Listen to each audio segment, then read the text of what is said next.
Okay, okay. Understood. Okay, great. Great. All right. So, what this is about to be is the first video of an amount of videos that is going to be dropped by me. um, Basically documenting what trades you could have took, the best setups, everything like that. I'll go over risk management, everything like that. Right now, for this video, I'm gonna just be going over examples. My goal for this is to help people practice what they already know. So, as far as new education and learning these concepts, that's kind of up to you. I will guide you in the directions that I went to brush up on these concepts the best. But all I'm here to do is help you practice in real time. I'm not really here to teach you the actual concepts because I don't necessarily know all the technicalities and everything because I didn't make the concepts. Now, shout outs to Inner Circle Trader because he made the concepts. Um, his name's Michael also, you know what I'm saying? So that's cool. But you feel me? Go check out his stuff on YouTube's and all his channels and shit like that if you're looking for, the technicals. Now to get started, okay, so starting with the Sunday open for this week. Um, Me personally, I don't know if I'm necessarily the one who takes trades on Sundays. I think that I'll really be starting Mondays. But to start on Sundays, just to show that the concept work no matter what, let's start here. So this is the 1 hour for GP JPY. This line right here is Sunday. So this one Sunday, Monday, Tuesday, Wednesday. This is Thursday, Friday. These are the market sessions. Okay, so Sunday at 5. Yeah. Yeah, so Sunday at 5 to the Monday to the Tuesday to the Wednesday to the Thursday, and then this is Friday. So that being said, here we go. This was Sunday. So we would have started off looking for our main concepts here are liquidity sweeps. Now, what liquidity is these areas in the market where price respects. And if you drop to lower time frames, you'll see the market. This big candle is really the market going back and forth a couple of times to these highs and shit like that.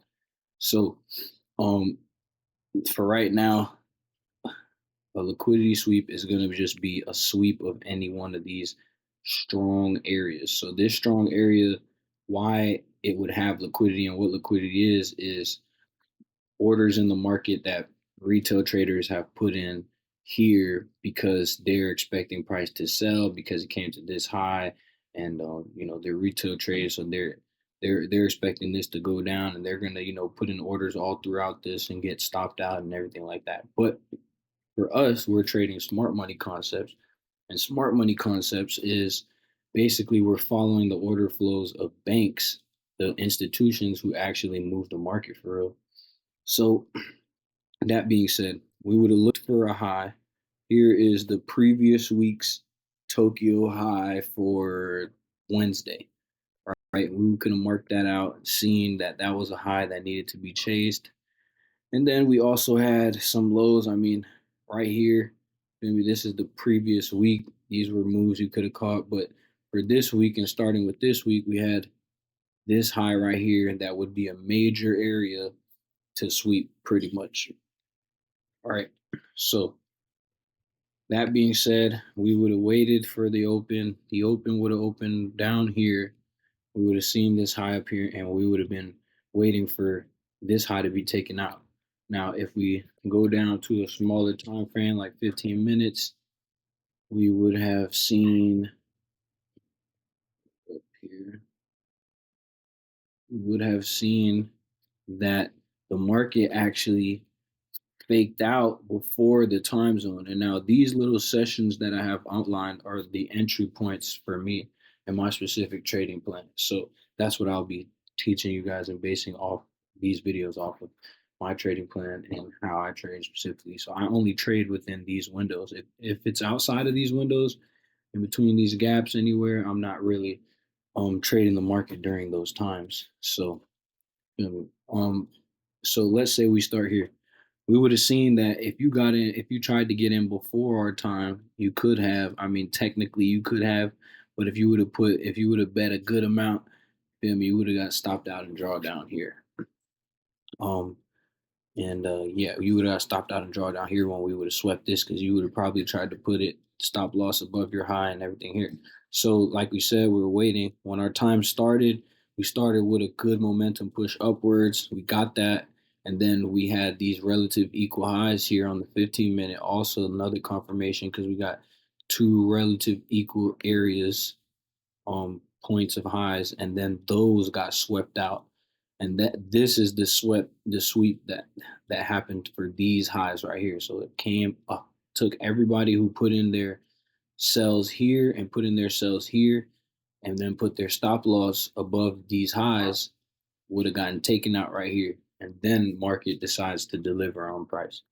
So we would have waited for that. Once we would have saw that sweep, we would have dropped down to the smaller time frames like 5 minute, 1 minute. Really, I just like to be on the 1 minute. That's just my specific way of going. I'm either going 15 to 1. The 15 is strong enough confirmation for me to get the areas that I'm looking for entries, and then matching them up with the time zones, and then you feel me, having the right lot sizes is really all it takes, you know what I'm saying, to be in the right area. Now, let me see, where is price at? Drop down to the 1 minute. Okay, here we go. So right here we have price, right? Let's zoom in and let's see what we would have for entry. Now, a lot of people, when it comes to risk to reward, I have some guys that we've been going over a lot of, best things, but how I personally am seeing the best play out for risk to reward for you to actually catch successful trades. I'm kind of doing like a 1 to 2 for partials, and then a 1 to 3 for second partials, and then I will hold the swing, and you feel me, put my TPs and put my stop losses into profit and everything like that to risk manage, which I'll go over um eventually. But for right now, we're gonna look at how, okay, boom, once price came into our time zone, boom, it came up, did this little push, and then swept this liquidity here, and we know back here all this liquidity here. So it swept all of that. You see, market was kind of choppy here, and it swept all of that. Boom. So once it swept this, we would have been watching. Boom, we got a sweep, and then we would have been looking for displacement. So displacement is going to be a body candle close past the last low. So really, this is kind of the last low, but for me, when I'm looking for the displacement, a lot of times I might want to look for it on the 5 minute. Hold on to this order. All right,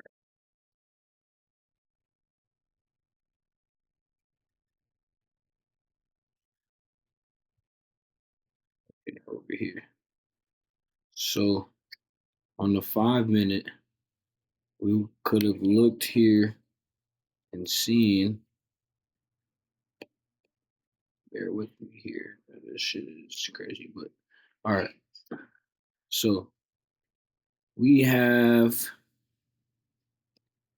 on the 5 minute, you could have got an entry. All right. And now I do my confirmations on the 1 minute because I just like getting it down like at that level. But on the 5 minute, you also could have it. When we came, we swept here. We came down. This would have been really that low. And so this is kind of displacement right here. This would be the displacement candle, right? Because we have this low right here, boom, and then price displaces. Displacement is strong momentum past the low. So we changed character, or otherwise known as a change of character. All right, so we changed character, and within that change of character, we created a fair value gap. Once we saw that fair value gap created, we are now thinking in our heads, okay, boom, we're switching to bearish pressure, we're switching to bearish momentum. Then we seen this happen. This is considered an order block, and this will be a 5-minute order block. Why? An order block is basically a concept of bank or institutional manipulation towards the opposite side real quick before it decides to continue down. So for this is a block order because it was a buy to sell, right? And other block order would be a sell to buy, right? This would be like a block order right here because it's a sell to buy. So right here, we broke through this, right? Displaced and then created this block order. Me, the way I trade, I'm gonna enter once I see this block order created. I'm gonna put a box around the the order. I'm gonna put a box around the order block like this, right? And we'll label this 5 minute. Oh shit, my bad. 5 minute order block. All right, and let's make that. Okay, boom. So this is our 5 minute order block. So I would have seen, boom, this 5 minute order block was created. Now, what I'm doing is I'm entering off the top of this order block. All right. So technically, I would have put in, as soon as this order block was created and price started going down, I would have put in a sell position right here. I would have put my stop loss above this high just to give it some room. And then I would have put take profit. Let me go down. Oh, snap. This shit is gonna. Let's go to the 1 minute. This shit always resets right here. Let's go back. All right, so I was showing you that's the 5 minute entry. Now I'm gonna show you here the okay, boom. So that's that 5 minute order block. All right, now on the 1 minute though, the displacement would have happened here. All right, and the 1 minute is just basically where you can get more precise entries. I mean, that's really all it is.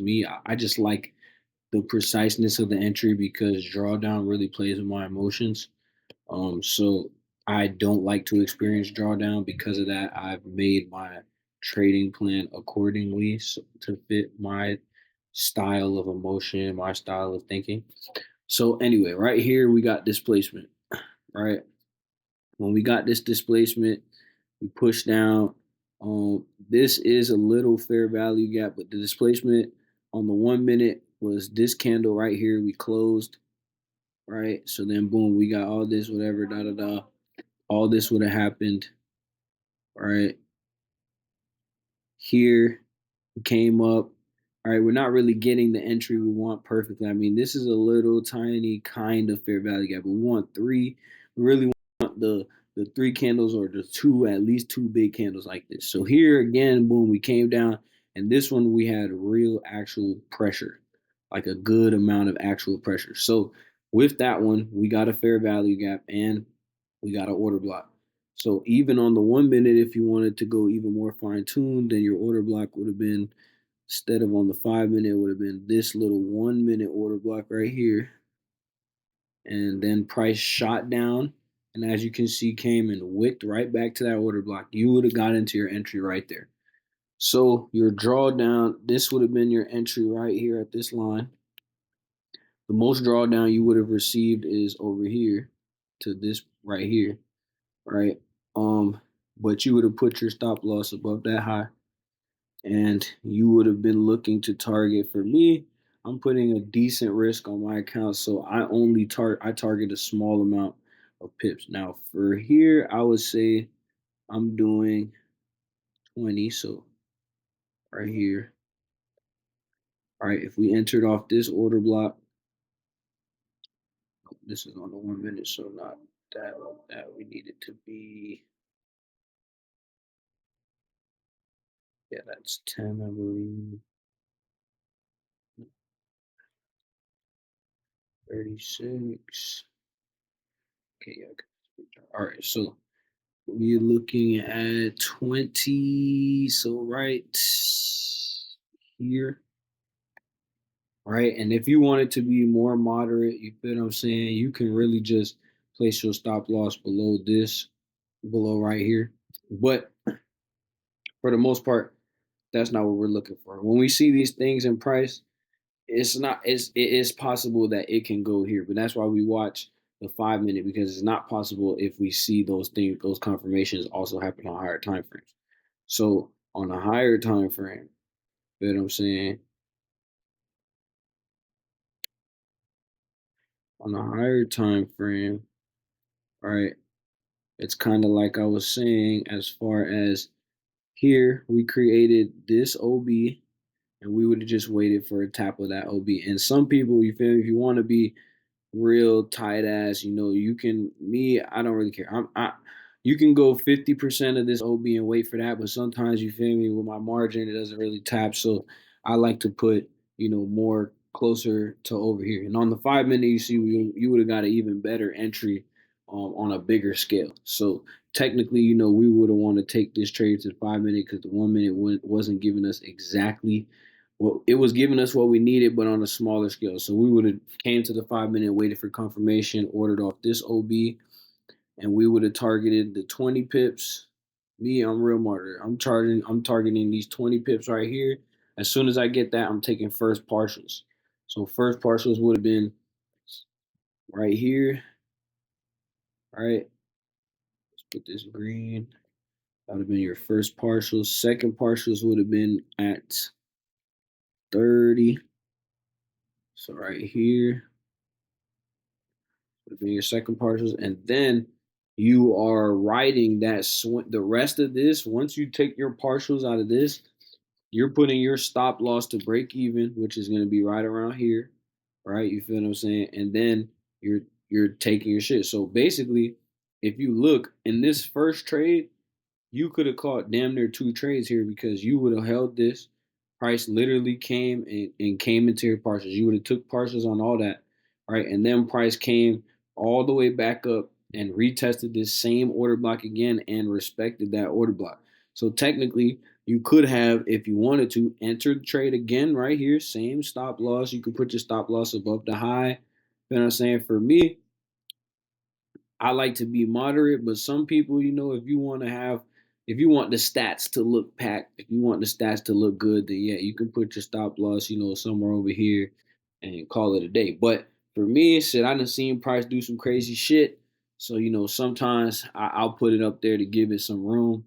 But this is a good conservative stop, because the price, hits here, pretty much probably gonna, go up. There's a little order block right there. So you put it a little bit above that, and you let it go. Now, as you can see, you would have took your partials on your bigger lot sizes and caught a good amount of bread right there, and then another decent amount of bread right there, and then you would have just held this swing. You feel me? Till price gave you a reason to not hold it. Honestly, I mean, once it breaks past all that, you would have just hit right here for just on the swing trade from the beginning of the week, right? You'd be in a swing that would be holding capital on your account. You'd be up 200 pips by the end of the move. Feel me? You would have been up, what, 250 pips, 221 pips, right? So that's a nice risk to reward. You feel what I'm saying? That's a goddamn 1 to 7.25 risk to reward right there. And that's, you feel me, the trade you would have caught. You could have held this swing. You would have been in some trades still that day, and you could have caught more that I'm about to show you for the London and for the New York. But that's going to be all to wrap it up for that trade you would have caught during the Tokyo session of Sunday, October 6th.